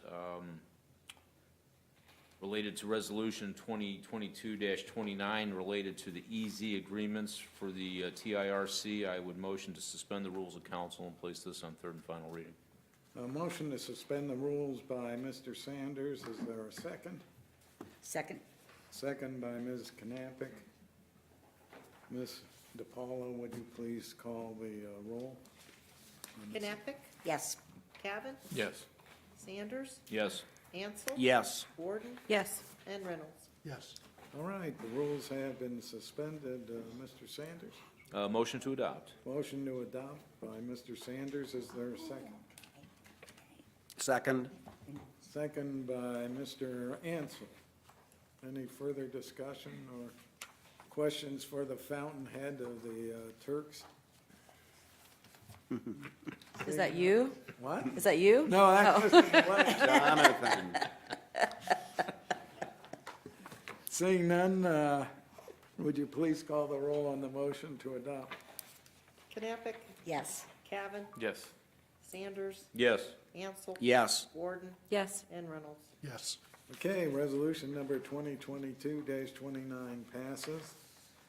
We turn to resolution number 2022-30. It'll be presented by Mr. Sanders, but so I don't forget, I'll turn to Ms. DiPaolo and ask her to please read the title. Resolution number 2022-30, a resolution accepting the recommendations of the Worcester Tax Incentive Review Council with respect to existing Community Reinvestment Act agreements. Mr. Sanders, floor is yours again. Thank you, Mr. President. This is for the, to take the recommendations of the TIRC related to the Community Reinvestment Act areas, or CRA, and approve those, again, with the, as we've discussed previously, there is a difference between the two, but yet they're all basically reviewed by the TIRC committee, and at this point, we see the positive results of what we have with this program. So I would motion to suspend the rules of council and place resolution 2022-30 on 3rd and final reading. All right, motion to suspend the rules by Mr. Sanders. Is there a second? Second? Second by Mr. Ansel. Would you please call the roll on the motion to suspend the rules? Cavan, Yes. Sanders, Yes. Ansel, Yes. Warden, Yes. Reynolds, Yes. and Knappich. Yes. Rules have been suspended. Mr. Sanders? Motion to adopt. Motion to adopt by Mr. Sanders. Is there a second? Second. Go ahead, Ms. Karen. I heard Ms. Knappich first, so Ms. Knappich seconded. Any further discussion? I just want to say too, it's just so it doesn't get lost in that, yes, there's a abatement of property taxes, but the number of jobs that it either creates or has saved is phenomenal. And, you know, we are the benefactor of the income tax that these jobs generate. So it works for us as well. You know, as an additional touch point to that, Mr. President, just as a reference for the community, 39 projects with investments totaling $43 million with additional payroll of $45 million with 218 jobs. That's a significant contributor to the economic viability of our city and the downtown. So those are significant revenue, tax revenues, investment revenues, and job revenues. Good point there, Mr. Ansel. Anything further? Seeing none, would you please call the roll on the motion to adopt? Cavan, Yes. Sanders, Yes. Ansel, Yes. Warden, Yes. Reynolds, Yes. and Knappich. Yes. Resolution number 2022-30 passes. We turn to resolution number 2022-31. It also is presented by Mr. Sanders, slated for 3 readings, but it's slated that Ms. DiPaolo must read the title before I get back to Mr. Sanders. Resolution number 2022-31. A resolution authorizing the mayor to enter a mutual termination agreement with Access Limited for CRA incentives permitted through ordinance number 2013-40 for immediate enactment. Mr. Sanders, the floor is yours, sir. Thank you, Mr. President. As we have seen success in the dollar amounts that Mr. Ansel had referenced previously, we have a case here where it's mutually agreed upon between the TIRC Commission and the property owner of Access Limited that to terminate their current CRA. And the reason for that is that in their initial signing or being part of the program, they had improvements that they were going to do to their properties, and they had expected a fairly larger increase in tax percentage for these improvements. As it's turned out, that has not been the case, and so for the amount of additional annual reporting that's required as part of this, being part of the CRA, the owner has decided that it's in his benefit just to terminate the agreement, because the reporting is just costing him more than what he's saving in terms of the tax abatement itself, or the tax savings itself. So with that, again, this comes straight from the TRC, and the economic development staff recommends the termination. It's mutual. So with that, I would suspend the rules of council and place this resolution on third and final reading. All right, motion to suspend the rules by Mr. Sanders. Is there a second? Second. Second by Mr. Ansel. Would you please call the roll on the motion to suspend the rules? Sanders, Yes. Ansel, Yes. Warden, Yes. Reynolds, Yes. Knappich, Yes. and Cavan. Yes. Rules have been suspended. Mr. Sanders, a motion? Motion to adopt. Motion to adopt by Mr. Sanders. Is there a second? Second. Second by Ms. Knappich. Any further discussion? They got no benefit, did they? Correct.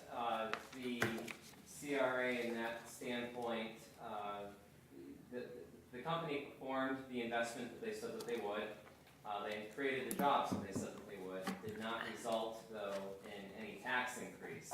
And so as a result, the company is having to report and disclose information each year without any tax benefit, it doesn't benefit our operations as a city to continue having them in the portfolio, and it doesn't do them any good. So a mutual termination allows them to bow out, and it allows us to straighten up our records. Yeah, I just wanted to make it clear, they got no tax benefit. That some people say, well, why didn't we get that back? But they never got any in the first place, and it actually cost them more money than they were gonna save from the being in the program. Is that because of the location? What's that? Is that because of the location? Is that a flood? Sorry.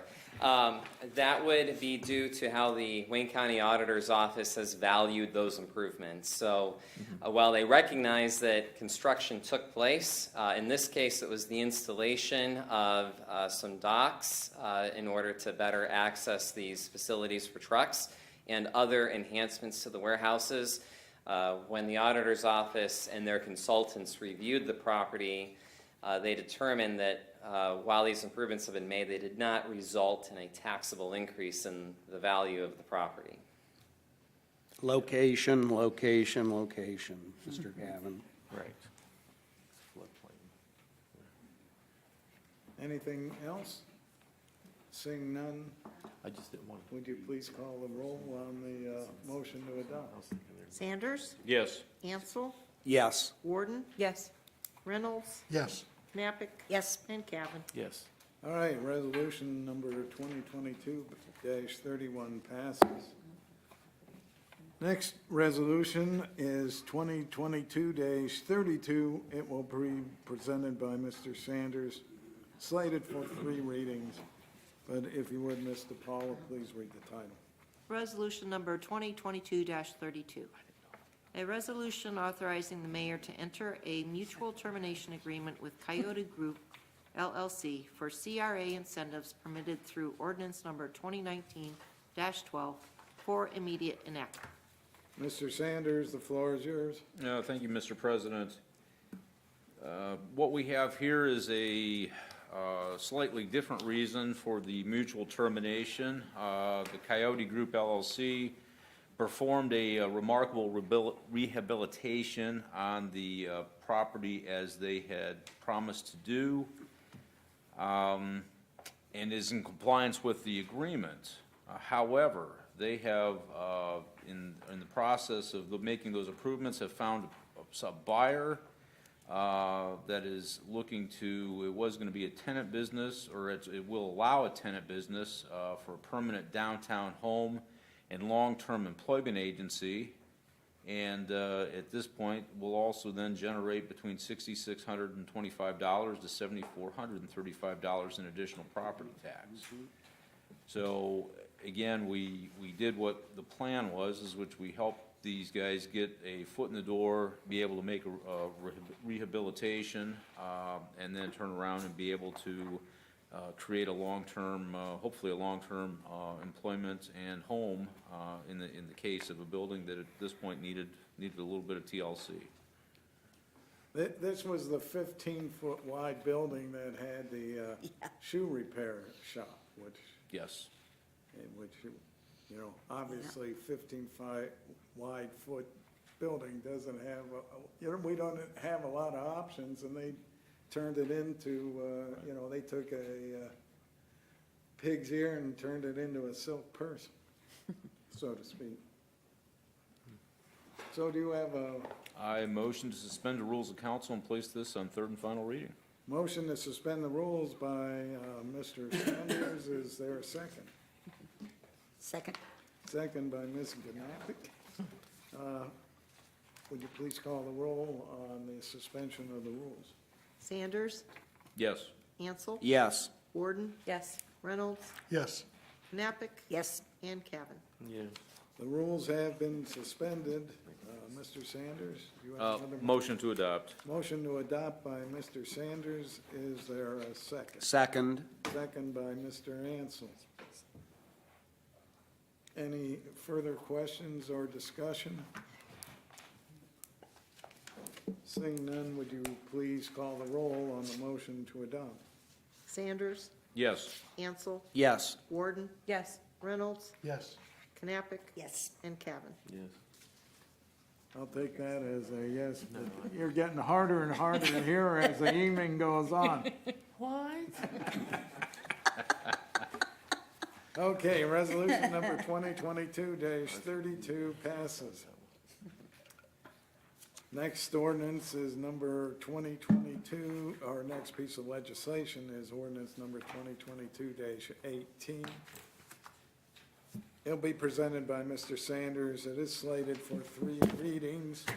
And before I get back to you, Mr. Sanders, Mr. Paula, would you mind once again reading the title? Ordinance number 2022-18, an ordinance amending ordinance number 2014-06 by authorizing the Director of Administration to amend an agreement adding Purple Martin Pictures LLC to the Community Reinvestment Area Agreement with ATO LLC and allowing for immediate enactment. Mr. Sanders, the floor is yours. Thank you, Mr. President. Yeah, this is just, again, this is a, oh my. It's like a merger, that's it. This is adding, in this case, we are joining, we're adding an additional member as part of the agreement to the CNC Willett Properties. The LLC had conducted a major building rental rehabilitation, is committed, and has been well-maintained by the current owner. The tenant turned owner, ATO LLC, has increased their employment at the site, and the addition of the property holding company allows ATO LLC to efficiently continue its operations at the site, and are asking to add the Purple Martin Pictures LLC as part of the agreement. And is there anything else that we need to add to that, or is it literally that straightforward? It's that situation. Previously, ATO LLCs and Sorry about that. You know, I gave Don't worry, it's that, over here. I gave that handcuff analogy, and now he's been a policeman all the rest of the evening, honest to Pete. So ATO LLC and Purple Martin Pictures LLC are owned by the same individual, but they are 2 distinct separate legal entities. And Purple Martin Pictures LLC came about as the proprietor's holding company for accounting purposes. They like to. We'll frequently run into a situation where we have 2 separate entities, employer and group owning the property. So as such, they are not changing their operations, but because they've changed their structure legally, we need that owner to be an entity under the agreement for them to continue to be eligible to receive the exemption. But it doesn't change any of the particulars in terms of what the, No, they've doubled the employment, and they continue to invest in the building. They do a remarkable business where it's serving a national marketplace with the tech work that they're doing. It's pretty exciting to have a firm like that in our community. yeah, and it just catty-cornered to where I work. Yep. Mr. Beitendijk, Yes. I need to publicly say that I am going to recuse myself from signing this legislation, and I designate Mr. Joel Montgomery to sign because of a relationship I have with the person in this resolution. So just want to go on public record. All right.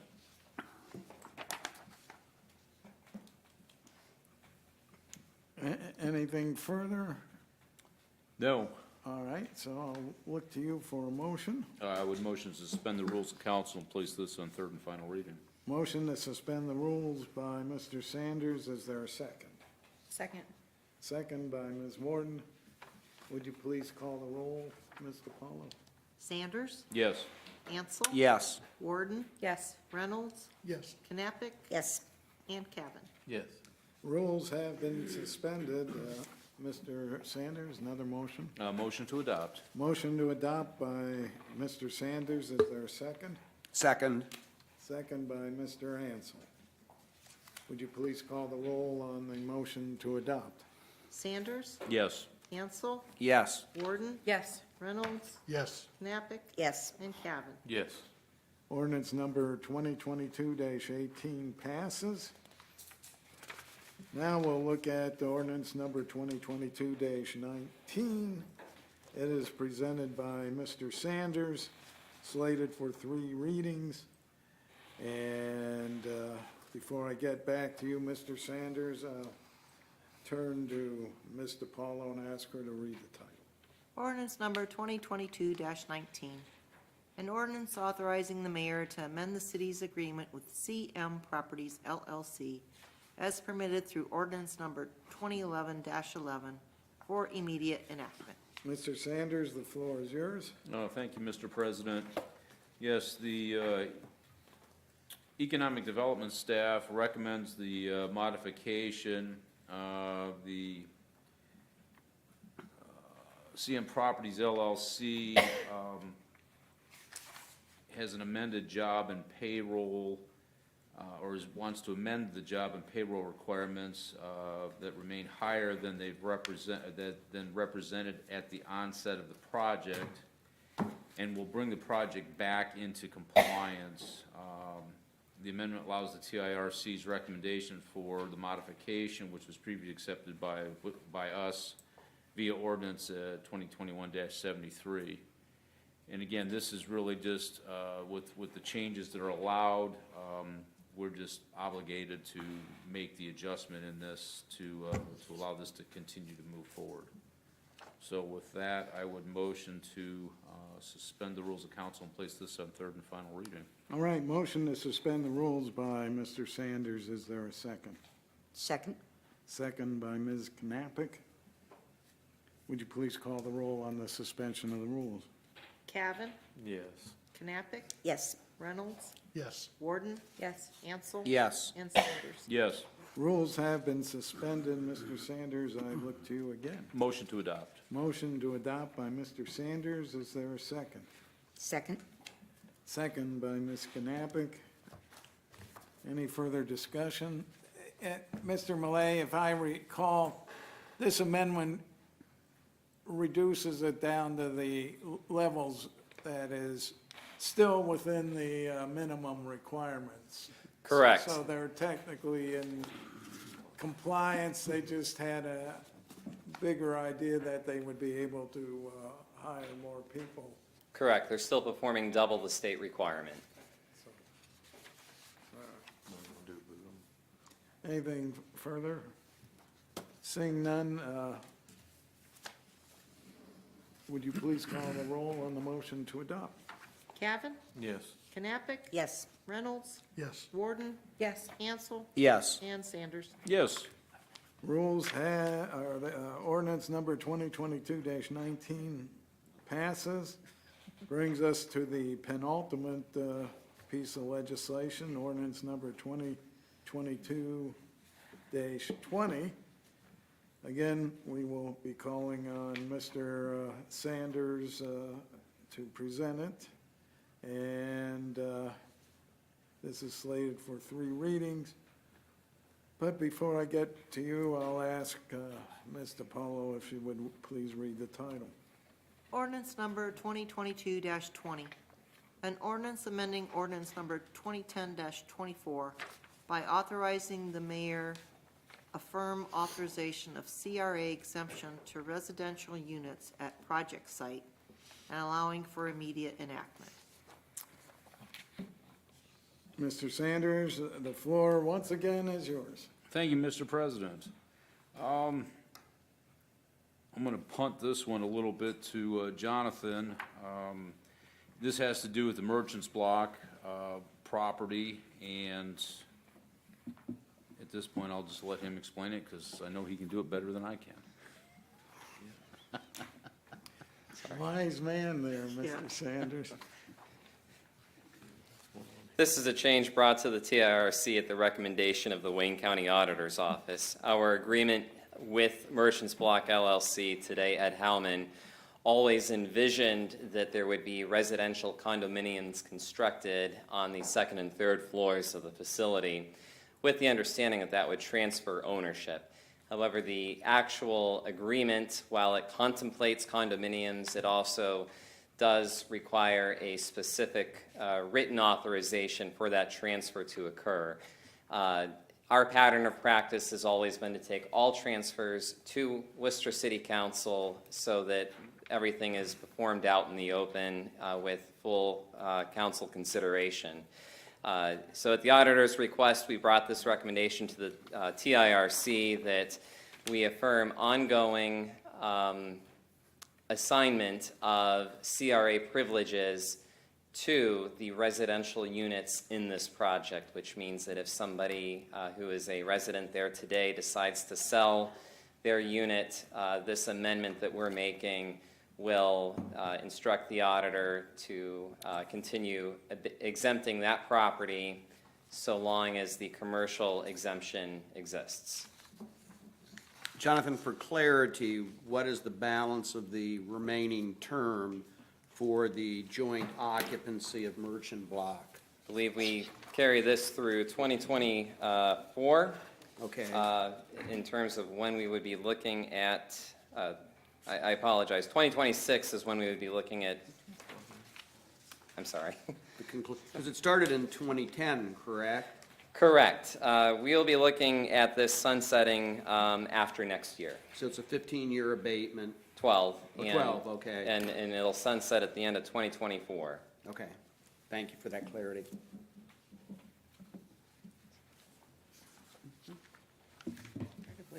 That helped.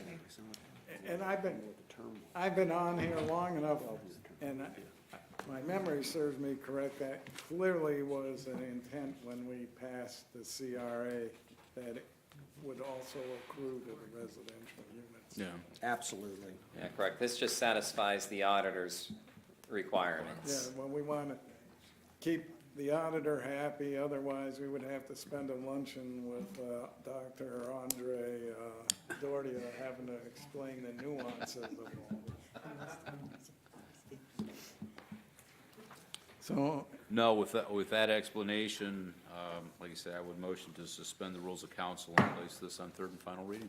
all right, motion to suspend the rules by Mr. Sanders, and if you would, I'd take a second. Second. Second by Thought you would never ask. Mr. Ansel.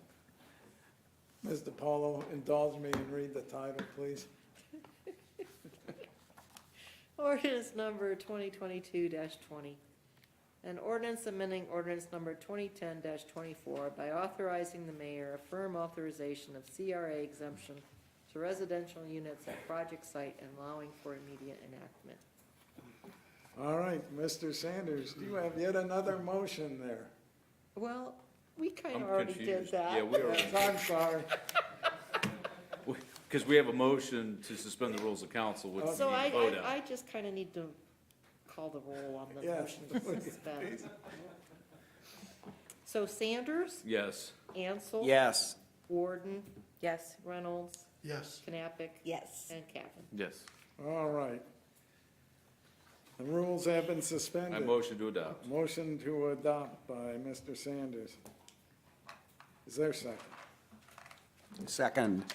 Second by Mr. Ansel. Any further discussion? Seeing none, would you call the roll on the motion to adopt? Sanders. Yes. Ansel. Yes. Warden, Yes. Reynolds, Yes. Knappich. Yes. And Cavan. Yes. Ordinance number 2022-20 passes. Brings us to the final piece of legislation. Ordinance number 2022-21. It will be presented by Mr. Sanders. It's slated for 3 readings. I gotta tell you, Ernie Banks would have come out and say, let's play 2. There's no way I could play 2 tonight after this marathon bit of legislation. Would you please read the title for one last time? And of course, it is one of the longer ones Of this course, evening. yeah. Ordinance number 2022-21. An ordinance amending ordinance number 2014-18 by authorizing the mayor to join Graham Holdings LLC to the Community Reinvestment Area Agreement with, thank you, Echo Coal allow tenants as party to agreement and to affirm authorization of CRA exemption to residential units at the project site and allowing for immediate enactment. Okay, Mr. Sanders, for the last time, the floor is yours. Thank you, Mr. President. And I again will ask Mr. Malay to give us an explanation of this, because at this point, it's, I could probably stumble around here for 10 minutes, and he can get it done in 7, so. I say 5. I say 5. Shoot for 2. There you go, yeah, shoot for 1. I'll be lucky if I get 9. Same exact situation. The agreement contemplated that CRA privileges would be extended to residential units up above. A couple additional attributes to this is that Graham Holdings LLC has come to acquire the commercial units down below. That is a very good thing. That is because Graham Holdings LLC is the holding company affiliated with Weaver Custom Homes, Inc., which has been always in the original agreement, they were going to be the tenant there. They have now come to own that property outright. They have also, because we need to additionally affirm to the state of Ohio that we're abiding by relocation law and ensuring that our tax-exempted properties are not resulting in any relocation. We also affirm the tenants when there's a separation between landlord and tenant. And in that case, the tenant would be Weaver Custom Homes, Inc., who, again, was in the original application, and also Fingerprint Homes, LLC, which is a new company created through Weaver Custom Homes, which will be opening their doors here in downtown shortly, and a pretty exciting concept there as they try to address some of our housing challenges in our local area. So again, with this one, we're really doing 3 things: affirming CRA privileges to the residential units up above, allowing Graham Holdings LLC to step in as a co-enterprise to the commercial responsibilities, and affirming that Weaver Custom Homes, Inc. and Fingerprint Homes LLC are authorized as tenants in the project. Thank you very much. Like you said, you did it a lot faster than I would have. And with that, I would motion to suspend the rules of council and place this on 3rd and final reading. All right, motion to suspend the rules by Mr. Sanders for the last time, hopefully this evening. Is there a second? Second. Second by Ms. Knappich. Would you please call the roll, Mr. Paul? Cavan, Yes. Knappich, Yes. Reynolds, Yes. Warden, Yes. Ansel, Yes. and Sanders. Yes. Rules have been suspended. Do you have another motion? Motion to adopt. Motion to adopt by Mr. Sanders. Is there a second? Second. Second by Ms. Knappich. Any further discussion? Seeing none, would you please call the roll on the motion to adopt? Cavan, Yes. Knappich, Yes. Reynolds, Yes. Warden, Yes. Ansel, Yes. and Sanders. Yes. Ordinance number 2022-21 passes. This brings us to miscellaneous portion. No one signed up for the public comment, but I will turn it over to council, and we'll start down the row with Mr. Cavan and work our way to Mr. Reynolds. Okay, well, thank you. I would just say welcome back everyone from our summer break. I hope everyone enjoyed. It was a nice hiatus, although we did have a couple of sessions back. We'll miss Mr. Silvestri, but we did gain Mr. Ansel back, so yay. We look forward to working with him. He's always a strong voice of reason. Thank you. All right. Ms. Warden? I couldn't have said it better. That's all I have to say then.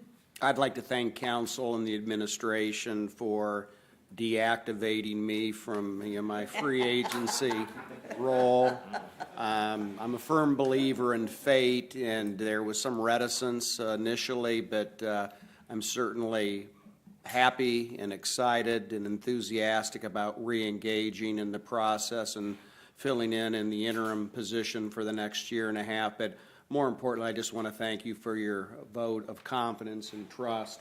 So thank you for that, and thank you for allowing me to serve for the next year and a half in this interim role. We picked you up for the budget pennant run. Mr. Sanders, We need you, Johnny. I have nothing to add this evening. Ms. Knappich. I just want to reiterate that with all of these resolutions and ordinances that we passed regarding the approvals by the Tax Review Committee, that this really is a positive for the city. When you look at some of the storefronts downtown, for example, the Running Store, and that was an itty-bitty, teeny-tiny, narrow space that was in really bad shape, and the Polands came in and they did a wonderful job with it, with the help of the city, and many others have done that as well.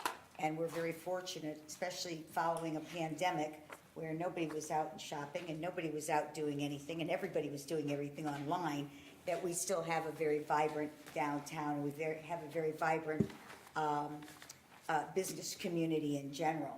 So I just wanted to make sure people knew that this is truly an investment in the community. And that's it for me. And we'll give you the last words there, Mr. Reynolds. They'll be short and sweet. I have nothing to add. All right, I sure hope he hasn't forgotten after all these months. Do you have a motion for us, Mr. Ansel? Motion to adjourn. Motion to adjourn by Mr. Ansel. Second? Second. All in favor, say aye. We are adjourned. Stay. You need to turn the AC up a Oh little. my God, I'm roasting. I thought it was me. Toasty, no, it's I thought it toasty. was me. No, it's toasty. See our,